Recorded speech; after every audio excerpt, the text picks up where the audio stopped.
Ku sembut Menteri Rangba ke Jela ubah Preston Tensong ula kentan. Ya ke Jingpynbna badang Shen jong kari Amerika, kabala betha ya ki nong shong snong jongka bakim dei ban le jngo ya ke Jela Meghalaya, kabadon shatei lam mingi. Namar bagi kam tambor ki bajuji aman kapor. Haba kentho halor ke Jingpynbna ke badang Shen na kari Amerika, ubah Tensong uloong bakano kano kabor kamla ban Pynmih ya ke Jingpynbna ke bakum kani Tang Namar teli ki Jingjia. Penban ula kerpat ru ia ki nong peniat bakin syem ya ka jingkit kli ban pediang ia ki breu Henry ki deiru ban buram ya ka an joka sarkar Jela bat ka district council.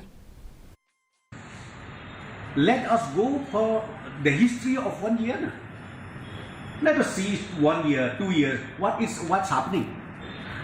Because these trains that are happening keep happening every day. Not only in Meta, everywhere it happens. So do you think that just because of that incident, then you will issue advisory to everywhere that don't go like that?